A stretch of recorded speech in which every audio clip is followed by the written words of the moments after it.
Good evening, folks. This is Chris Sofield with bucksPAC.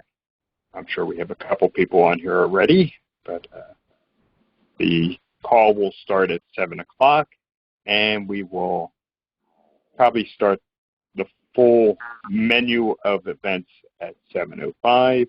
So this is Chris Sofield with bucksPAC.com. I appreciate you very much for everybody on the call already, and also for your participation in getting conservatives to run for political office here in Bucks County in the 1st Congressional District. Yeah, hey Chris, Eddie Chadwell. Hello, Eddie. Thanks for joining us. So obviously the call will be starting in a few minutes as more people jump on. So, but I appreciate you joining us tonight, Eddie. No problem. Thank you very much for sending me the information. Yeah, you see that from Judge Stickman? Yes. Well, so I saw that you sent it to me. And me, that I'm so honest about everything, I have not had time to read it yet.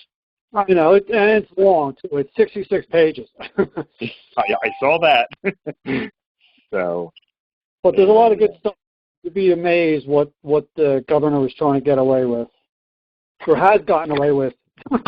Yes. That's every governor, unfortunately. So, yeah. So we're having some of the people starting to chime in. So appreciate everybody joining us tonight on bucksPAC. We do have a special guest tonight. Steve Davis is our special guest tonight that will be commencing in a few moments. I'll let everybody chime in. Peggy Boudin. Hello, Peggy. Hello. As everybody knows who joins early, we get to sit here and converse for a little bit as we wait for a few other people to join us.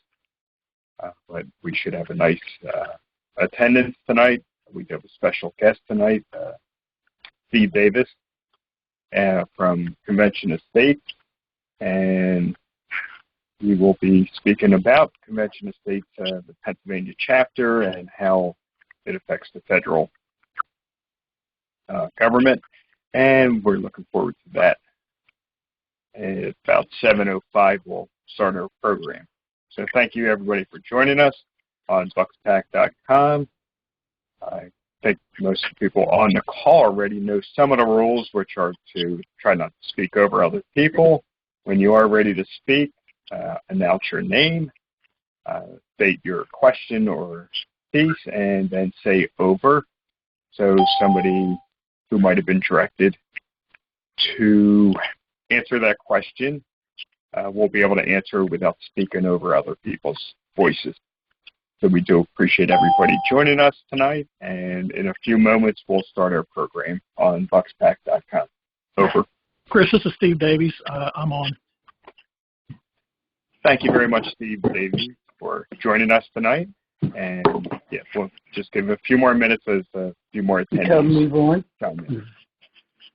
And I see that we have some of our good friends on here tonight already. Steve, I do have the power to see who's calling in, see people that I want to chime in on a certain issue. I might call them out.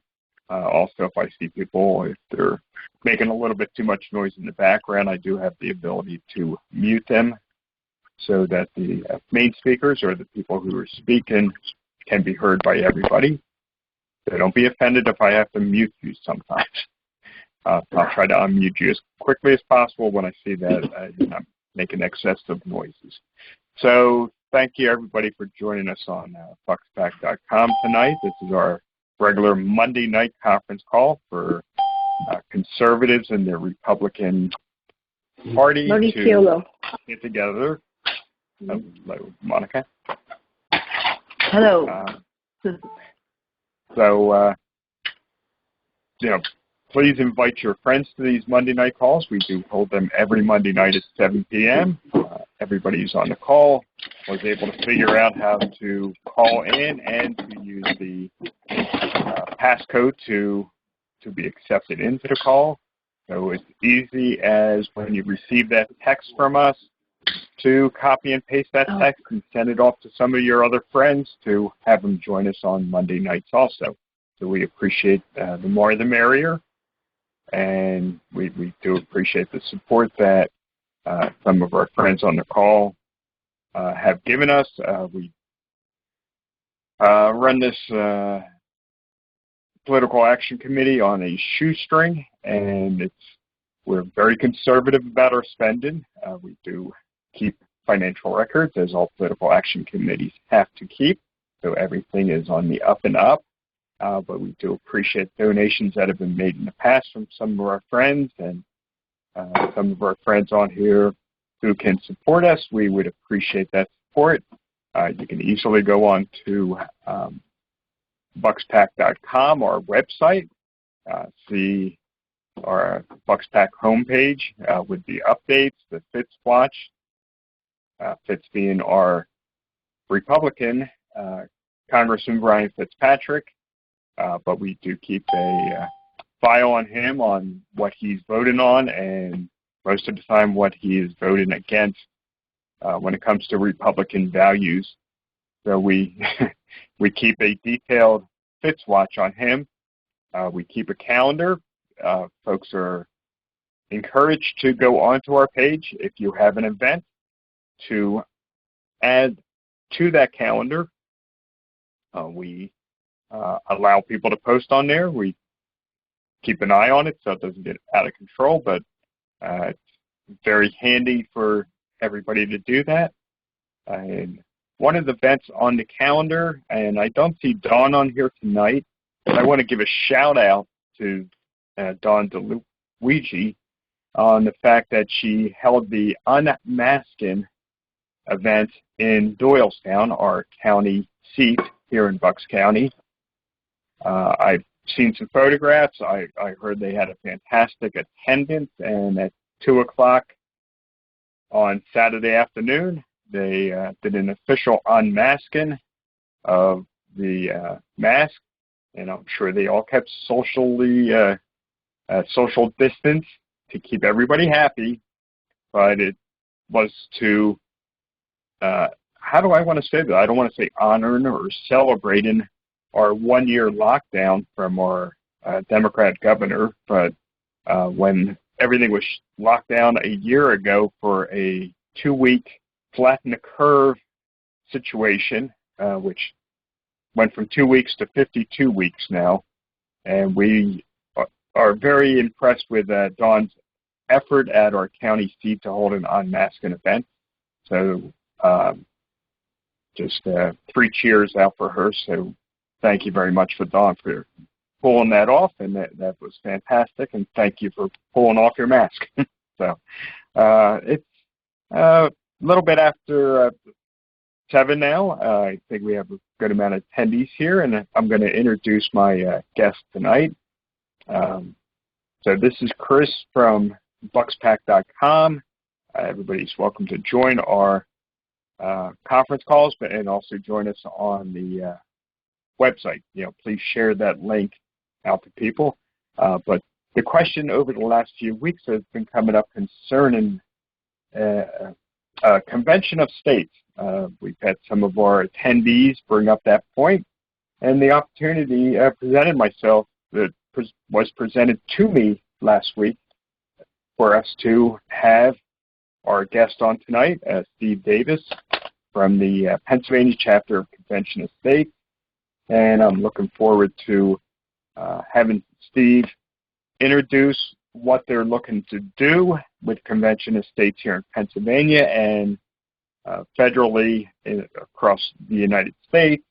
And this is a Convention of States is something that has full support from some of our heroes, such as Mark Levin and Ben Shapiro, Senator Rand Paul, Lieutenant Colonel Alan West, Sean Hannity, even James Dobson, Dr. James Dobson. So just a great amount of people who understand how the Constitution actually works, and this is something that Steve Davis will explain in further. I'm going to turn the phone over to Steve Davis. We appreciate everybody allowing him to speak. There will be a question and answer period, and I will, the rules always apply to that. When you're ready to ask a question, please state your name and also say over when you're done your question so Steve will know when to answer without speaking over you. So thank you very much. And Steve, the floor is yours. So thank you very much for joining us tonight. Over. Hey, yeah, thank you very much, Chris, and thank you, all of you that are on the call tonight, to listen to listen to what I have to say about the effort. So I'll start at a pretty high level, and then the Q&A part is really the best part for both you guys and for me. So I want to get to that as quickly as we can. But Article 5 of the Constitution is the part of the Constitution that talks about how it gets amended. It's a two-step process. Amendments have to be formally proposed, and then they have to be formally ratified.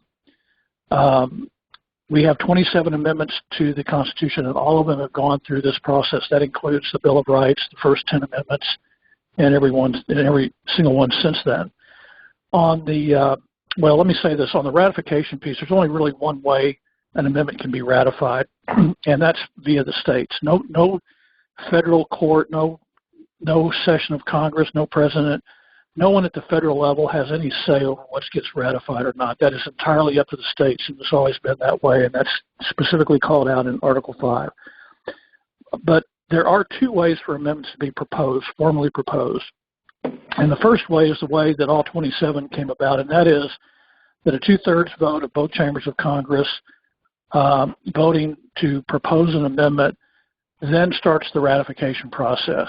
So we have 27 amendments. All of them passed two-thirds votes, both chambers of Congress. And Congress also has the ability to specify the actual mode of ratification at the state level. There's two ways that can happen. One is by simple majority vote of the state legislatures. It takes 38 states, or 3/4 of the states, 38 currently, to ratify an amendment. And the other way an amendment can be ratified is by a vote of state ratification conventions. So if Congress says that's how we're going to do it, then the states would have to set up these ratification conventions, and then they would vote. And if you had 38, ratification conventions approve the amendment, then it becomes ratified. Of the 27 amendments that we have, only one of them has ever been ratified by a state ratification convention, and that is the repeal of prohibition. All the rest of them were approved or ratified by a vote of the state legislature. So that's how it typically works. However, there is another way for an amendment to be formally proposed, and that is for the states to apply to Congress for a convention for proposing amendments. It takes 34 states or two-thirds of the states applying for the same amendment or amendment topic in order for Congress to call a convention, and they're obligated to call it. They don't have any leeway in terms of what it says in Article 5 to decide, yes, we want to have a convention, or no, we don't. Their responsibility is ministerial. They set the time and place for the convention, and they also set, based on the applications, the scope of the convention. Typically, a convention call would have those items contained in it. We've never had an Article 5 convention of the states or convention to propose amendments. We've come close several times. Probably the worst example of coming close for something you wish they'd never done is the 17th Amendment. The 17th Amendment came to us because the states were very, very close to calling a convention to propose it. Congress resisted it. Several members ultimately lost their seats over it because they thought it was a horrible idea. And finally, right before the two-thirds threshold was reached, Congress said, fine, if that's what you guys want, we'll go ahead and formally propose it. They did. And then in 1913, along with some other horrible amendments, it got ratified. So that's just a little footnote of history right there. So what we're trying to do with Convention of States is get a convention called for three broad topics. The three topics are term limits for federal officials. That would include Congress and the federal judiciary. The second broad topic is anything involving fiscal restraints on the federal government. That would include a balanced budget amendment, but wouldn't necessarily be limited to that. And then the third category is a very broad category, which basically is anything that reduces the scope and jurisdiction of the federal government. So We have teams in every state working to get this done. I'm the state director for Pennsylvania. I've been at this for about 7 years now. We have currently 15 states that have passed the resolution or passed the application. I can read the list off later if anybody's interested. They're predominantly deep red states in the South and Midwest. Alaska's on the list as well. And all 15 states have passed identical resolutions in terms of the scope. Those 3 topics I just mentioned, they're all identical. And we have our resolutions here in Pennsylvania that we're trying to advance, and obviously we have that language in there as well.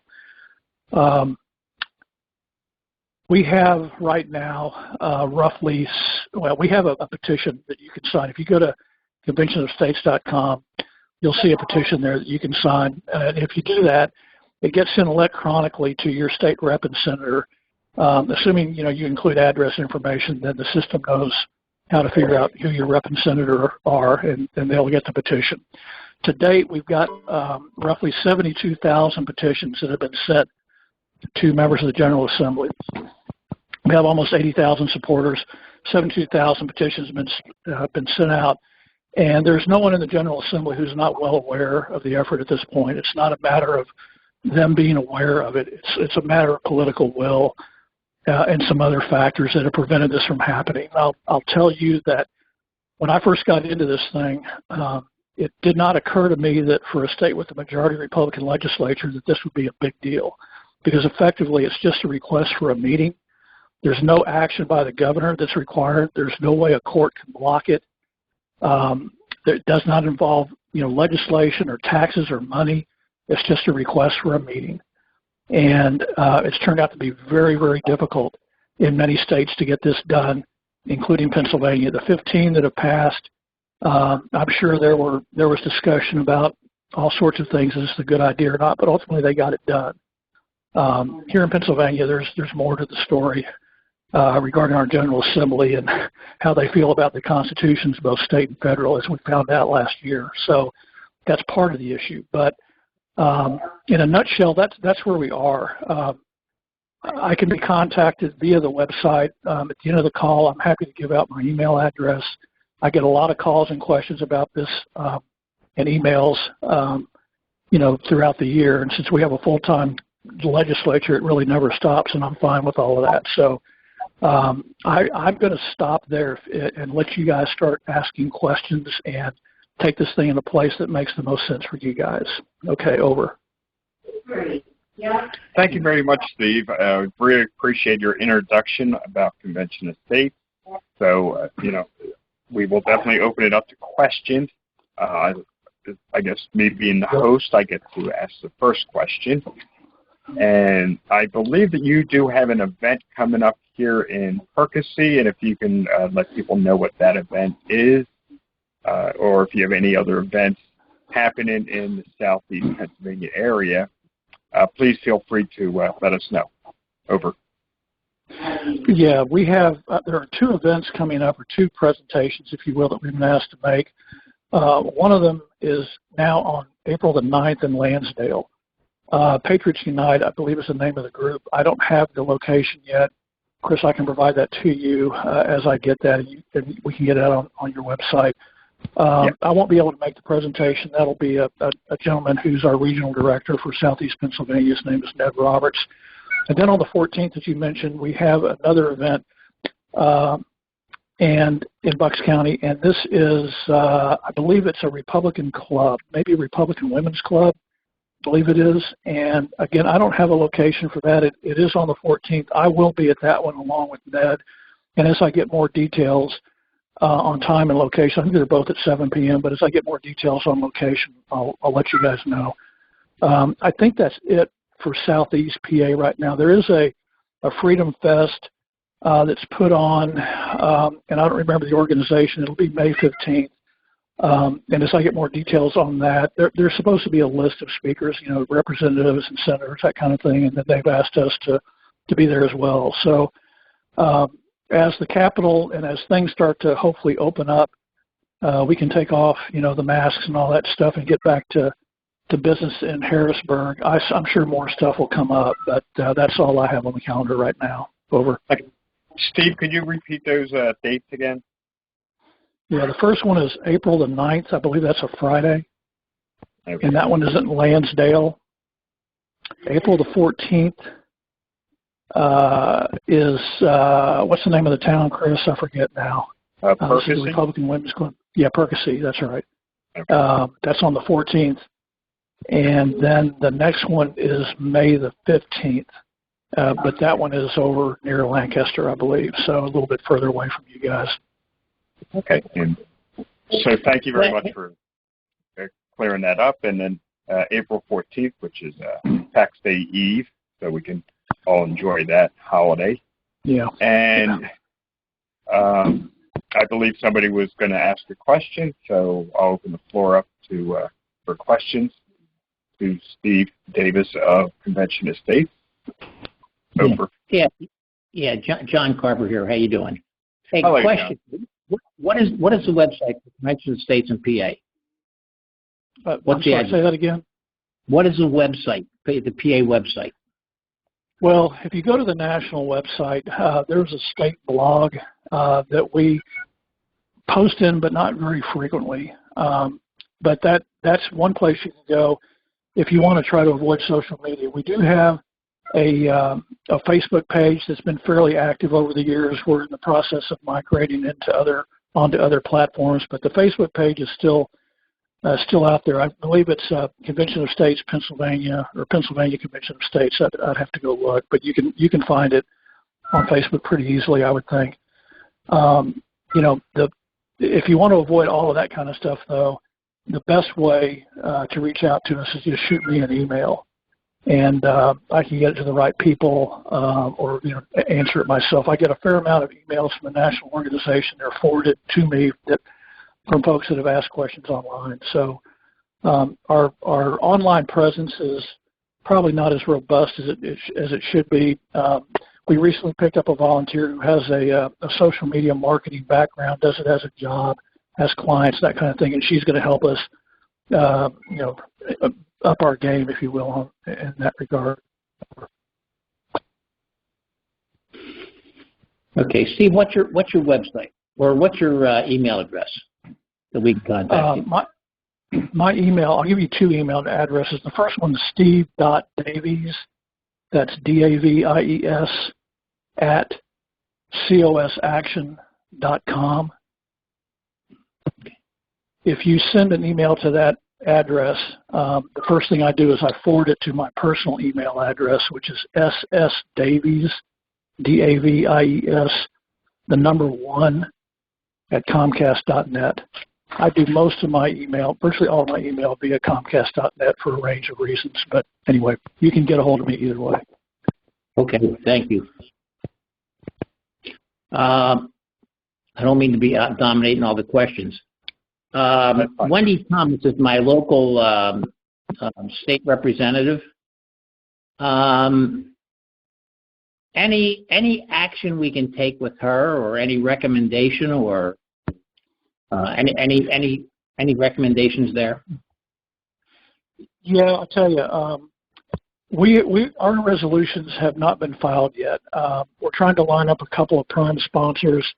I expect to have 2 prime sponsors in the Senate and 2 in the House. And one of the House prime sponsors is actually going to be a Democrat, which I think is fantastic. Once those are filed, we'll get the word out. And what we'll ask people to do is to contact their rep and senator, and whether they be D or R, and ask them to initially co-sponsor these resolutions. There'll be a co-sponsor memorandum that'll actually go out before they're filed. So that's the first bite, if you will. And then the second bite is after they're filed and we have resolution numbers. That's when there's a big push to get people to sign on as co-sponsors. You can sign on as a co-sponsor at any point, but if you do it before they're filed, then your name winds up being at the top of the bill when it's passed, and some people really like that. But you can sign on as a co-sponsor at any point, and that's what we're encouraging people to get their rep and senator to do. At least get a position on the resolution. The other thing I'm doing this year, this is the first time we've gone after something that is not COS related, but this whole Act 77 mess has really got me upset. And in conjunction with trying to find out where reps and senators stand on COS. I'm going to try to find out also where they stand on a repeal of Act 77. And as we lobby, as we go forward with our effort, as we start thinking about primary next year, these things are all going to be things we need to be paying attention to. So, the election mess is, I won't say it's a higher priority than COS, but at least in the near term it probably is. So it's something that all Pennsylvanians need to pay a lot of attention to. And I've told the national organization that we're going to be part of that effort as well. Over. Yeah. Wait, give me a run. What is Act 77? Not to be totally ignorant. Sorry, Act 77 is the legislation that was passed in 2019 that made this no excuse mail-in balloting legal. Okay. In Pennsylvania. In Pennsylvania. Yeah. And it's a very sad story. It's a very sad story what they did to us. I've done a brief legislative history that names names and gives dates, and I'll tell you guys that General Assembly leadership in particular is very reluctant to even talk about it. So the litigation on that is not over with. You guys may know that there was a complaint that was filed by Mike Kelly and Sean Parnell out here in the western part of the state that basically challenged the constitutionality of the legislation from a Pennsylvania Constitution perspective. Yep. And although the Supreme Court ultimately declined to hear it, there was an injunction that was granted by a Commonwealth judge who felt like the suit had merit. While it's done at the federal court level, I don't think we're done at the state court level. So, as it turns out, just to cut to the chase, the legislation was unconstitutional right out of the gate. And as soon as Wolf signed it in October of 2019, the election was over for us. We were disenfranchised. Every Pennsylvanian got disenfranchised at that point, irrespective of how you voted or who you voted for. It was over with. And now that the story is getting out, I think the blowback on this, particularly for incumbent Republicans, is going to be worse than the 2005 midnight, pay raise thing. But that's a little bit off topic. I just want to let you guys know that is an equal concern that we have at the state level in parallel with the concerns we have at the federal level and what's driving us on Article 5. Yeah. Steve, this is Chris with bucksPAC. And anybody's always welcome to bring up Act 77. When that thing was passed in 2019, I knew it was a nightmare, and it would turn out to be even worse than I even imagined when that did get passed. So I appreciate the effort that the two congressional candidates placed out on the western side of Pennsylvania. They had legal stand-in, and that case should have been heard by the United States Supreme Court. It's actually just about criminal that it was not heard by the U.S. Supreme Court. And everybody just wanted to assign Trump's name to it. But the fact was, it was those congressional candidates who put that case up with legal standing, and the Supreme Court just shelved it and wouldn't even look at it. So, yeah, that is not off topic for any conservative, anybody who loves the Constitution. It truly is something that needs to be spoken about often. But tonight's effort is concerning the Convention of States, which truly is based in the Constitution, is truly an effort that we do need to get behind and help get that through. And feel free to please contact your state representatives, your state senators, to make sure that they're aware that there is an effort out there. And I'm sure with Steve Davis and his effort and his crew, I'm sure they've contacted each and every one of these state representatives, as they should be. So with that, I'll open it up to a few more questions to anybody. Over. Yeah, hi, Steve. It's Dave Haller. I helped you a couple of years back on some of this. You have to restart every year with the resolution to be introduced for committee? Is it like a restart every year to do that? Yes. Pennsylvania runs 2-year session cycles. So we have a new session that starts in January of every odd-numbered year. and whatever you've accomplished in the prior session gets wiped out. So, for example, in late 2019, ironically, while the Act 77 mess was going on, we had a joint committee hearing, state government committee hearing, and then we had a House State Government Committee vote in December of 2019, and we passed.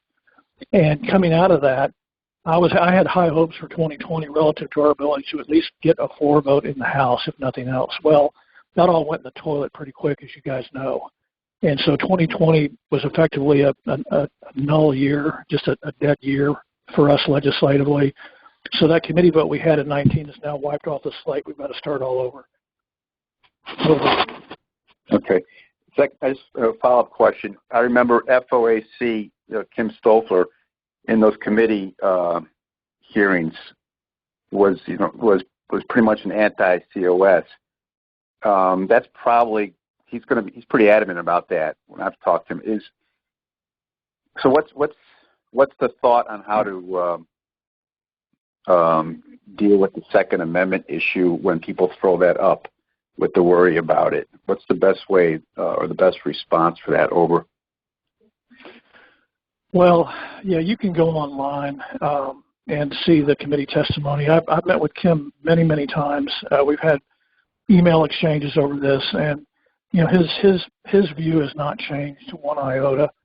For those that don't know, the basic concern that Kim has is that if a convention is called, and it doesn't merely matter what the topic is, if a convention is called, once the convention convenes, it's his belief that the delegates are, again, free to do whatever they want.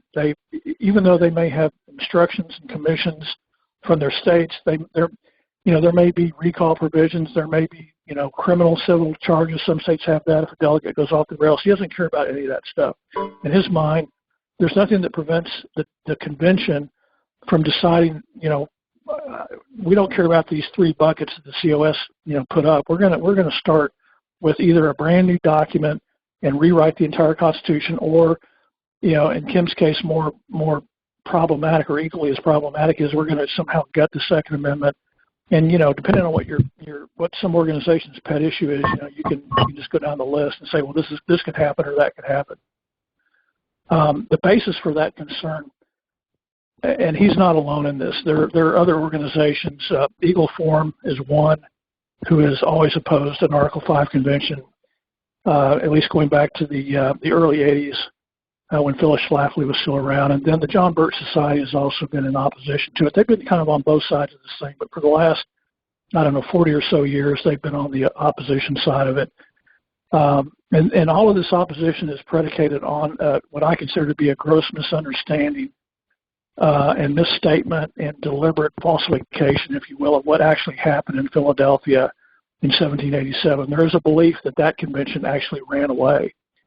And if you believe that, and you believe that any convention of the states that's convened, irrespective of the circumstances or the topic, or irrespective of what Article 5 says, bad things can happen. And so the only way I have not found the silver bullet on that. And there are a number of representatives, in particular, maybe some senators as well in the western part of the state, who will vote against an Article 5 resolution simply because Kim Stoffler views them as an anti-gun piece of legislation, and he scores their votes that way. And these guys are petrified, and ladies are petrified about losing their seat over a vote like that. So it's very, very problematic.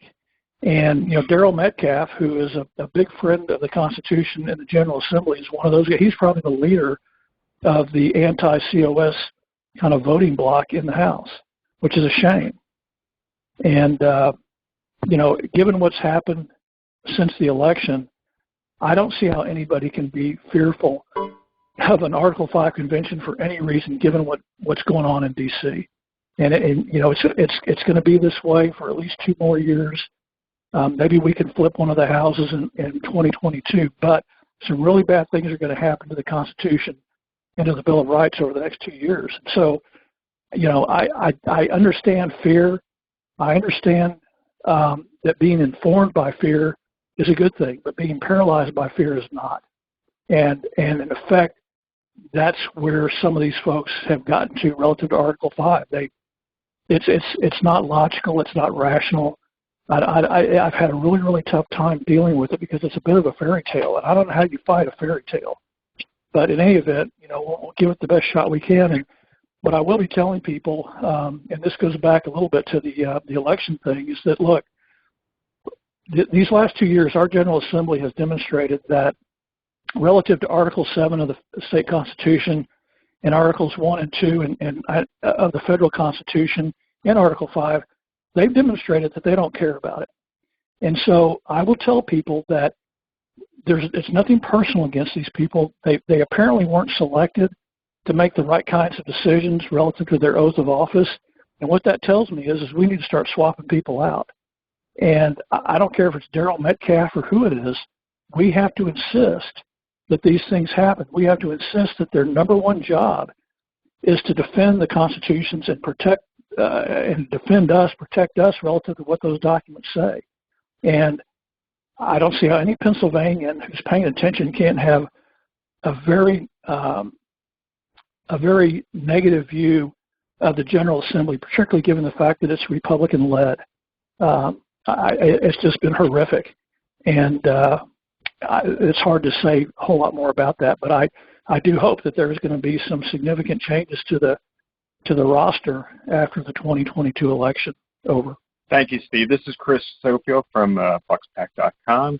I do appreciate everybody being on the call tonight, and obviously, if you're able to get onto the computer and go on to bucksPAC.com, I appreciate that very much. But I definitely encourage you to go on to conventionofstates.com. That's the national organization, and Steve mentioned it earlier. Please go on there. There is a petition that you can add your signature to. You can also be directed to receive their emails and updates. So I encourage that. They have a very impressive interactive map of the United States to let you know which of those states are the ones that have passed the Convention of States resolution, which ones are active, and which ones have passed in one chamber. As Steve said earlier, in Pennsylvania, in Harrisburg, the fact that the Republicans control the House of Representatives and the Senate of the both chambers here in Pennsylvania, you would think this would not be a hard thing, but we're not even on that map anymore or at all. So this is a good year for us to get in touch with our reps, get in touch with our state senators to have them actually uphold the Constitution. This would be a wonderful time for them to at least pass for the Convention of States, since they did such a horrible job on Act 77 in 2019. So that would be great. Also on that conventionofstates.com website, there is a handy PDF that you can print out a booklet. Booklet's probably about 20-some pages long, but it will answer all your questions concerning Convention of States. And I'll admit I'm one of those people who were not on board initially with Convention of States because I felt it would just end up being a runaway convention and all the crazies would get in there and put all kinds of crazy stuff in there. But this booklet answers those questions very straightforward so that you would understand how the Convention of States will actually do the work that the Founding Fathers wanted to be done when they wrote up our Constitution, and specifically these articles to rein in the power of the federal government.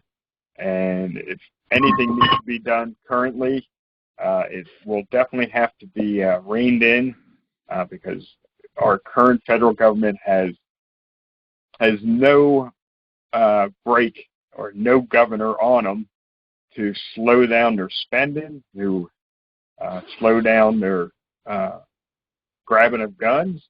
They just are completely out of control at this point, and the way to control them is through Convention of States.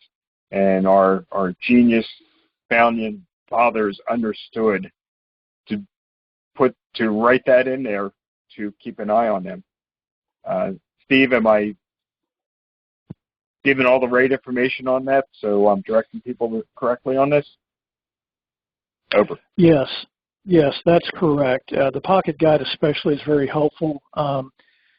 I gave out a couple of hundred of them at a leadership meeting the other day, and I'm going to get a bunch more. I've had requests from folks in Harrisburg, reps, and in particular one of the senators, for a bunch more copies of it. So it is a really great place to start. You don't have to go through the whole website necessarily, but yeah, I would start with that. And I don't know, Chris, maybe I can send you a bunch of hard copies as well.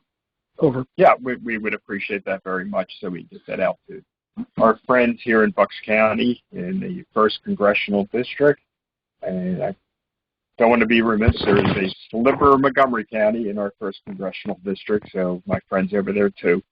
But we would truly appreciate them, and we'll get them out into the field, not just on the bookshelf. Over. And I'll open this up to any other questions if anybody else has that for Steve. So this is Rochelle Porto out in Bensalem. I wanted to thank Chris. I actually participate with Wall Builders and Patriot Academy and have been on several nights of training with Mark Meckler, and he is, I think, your head. I don't know, Steve, is that correct? Like he's kind of like the national head leader for this? Yeah. So I mentioned it on one of these calls a couple weeks ago after finishing up the Biblical Citizenship Program with them. So I do want to thank you for coming on and for Chris, to bring this to the group's attention with an expert. So thank you very much.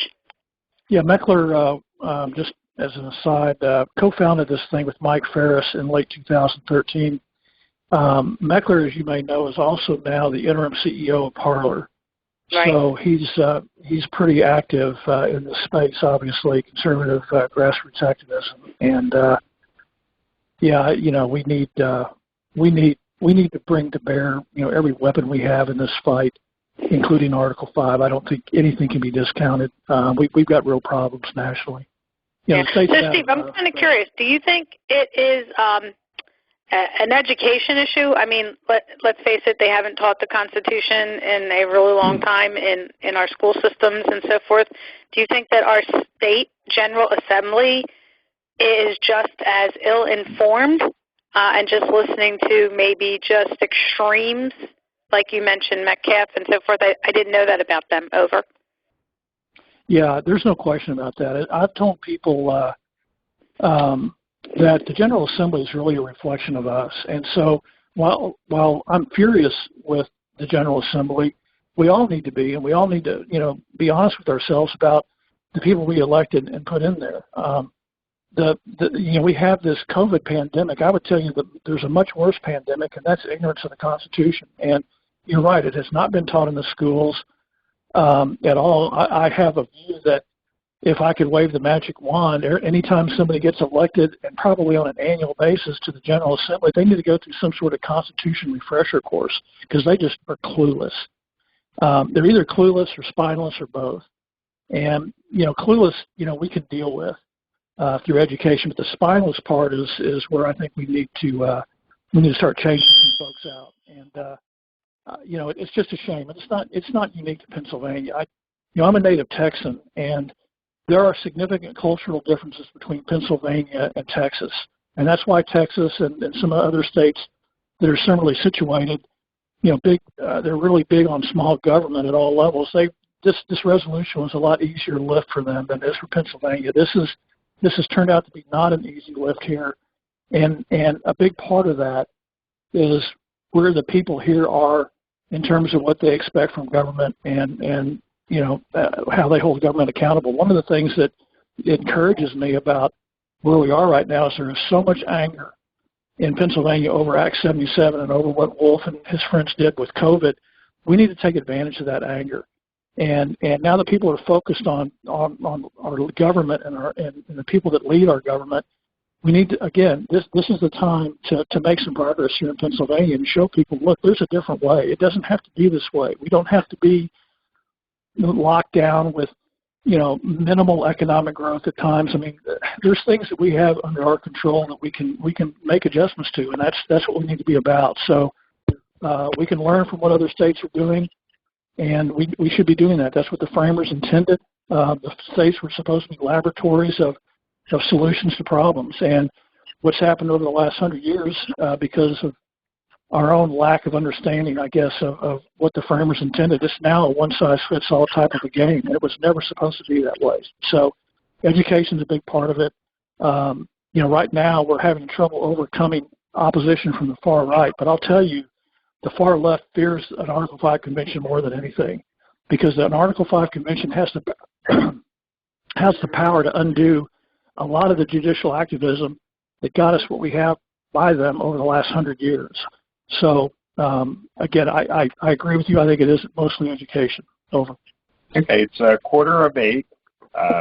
We do tend to try to wrap these calls up by 8 o'clock, just so we don't run into everybody's personal time. But, we have a little bit more time, and we do appreciate the fact that Steve Davis has provided so much of his time and knowledge for this. So thank you very much, Steve, for that. And we will keep the call going for a few more minutes. And if anybody else has any more questions, we appreciate you asking the question. This is Chris from bucksPAC.com. If you ask the question, please state your name and say over when you're done asking that question. So with that, I'll open it up again to any other questions directed to Steve Davis of Convention of States. Over. Yeah. Hey, Chris, Steve. Eddie Chadro here. I think it's more of a comment. One thing is, you're right, about the education as far as their state legislature. The state, has the power to defy and nullify anything from the federal government that is not in line with the Constitution or is not provided for in the Constitution. I mean, we have the power, but these guys have to stand up and do it, though, and that's part of the problem. Over. That's true, and one of the problems associated with that is money. When we've got ourselves in a situation where a lot of the state's budgets are funded by grant money or other things, some sort of strings attached, we'll pay for this part of your program stuff from the federal government. When you start to nullify things that have big price tags associated with them, it creates a real problem within the state, relative to the state budget. And that shouldn't, obviously that should not be the case. The money shouldn't be at the federal level in the first place. We shouldn't have to worry about whether or not they're going to take it away from us, because they should never have it. But that's where we are. And there are nullification efforts. Some states have taken on some relatively substantial things, but it's stuff like drug laws and maybe some Second Amendment stuff. But the things that involve big dollars are generally not on the table. And so, what it would take is a bunch of states getting together and saying, look, and it may happen given what Biden's doing. We're just not going to do this anymore. And y'all can get as mad as you want about it, but that's just the way it's going to be. The one nullification effort that's actually got traction is nullifying the Electoral College. There's a national popular vote effort that is currently standing in 15 states. And once they get enough states for 270 Electoral College votes, in theory, they're all going to flip that switch, and they're all going to cast their Electoral College votes for whoever wins the popular election. And if they're successful with that, and it survives legal challenges, and I think it very well could, we may never see another Republican president. So, it's stuff like that that's a huge concern. And, it takes backbone, but again, the money, we've gotten ourselves in the position where it's like crack. We're addicted to it, and we got to get it from the federal pusher, and we need to break that chain somehow. Over. Yep.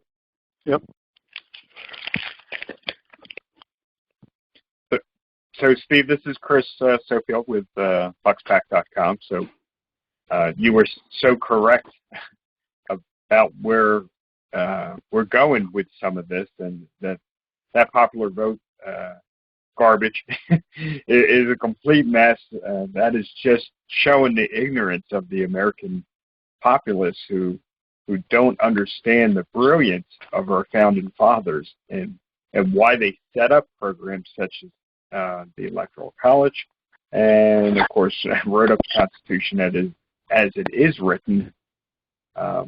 These people just amaze me in the lack of intelligence, even though they might have some fancy degrees behind their name. It just blows me away. So with that, we have about 10 more minutes, so I'll open that up still to any more questions from the audience. Over. Yeah, one thing I want to do, I will do going forward, Chris, and I'll make sure I get this information for your part of the state as well as, we're going to do a much better job of communicating where legislators stand on COS and Article 5. Given, where I now realize they are, I used to really treat them with kid gloves and, tolerate a bunch of stuff and, even telling me, yes, they'll vote for something and then they don't. I'm not going to be silent about that anymore. So, on that, as well as the election stuff and other things related to trying to after November the 3rd, trying to see what we could do to get it fixed. A lot of guys stood on the sidelines, and I think we need to be aware of who that is. And I'm going to take that on as part of my job over the next 18 months before the 2022 primaries to make sure we have as much sunshine on who said what or didn't say what or didn't vote for what when we went through those real tough times last year. So that's information to be provided. Over. Yes, John. Yeah, this is Chris Sofield with bucksPAC, and Steve, I appreciate that very much. Please keep us updated.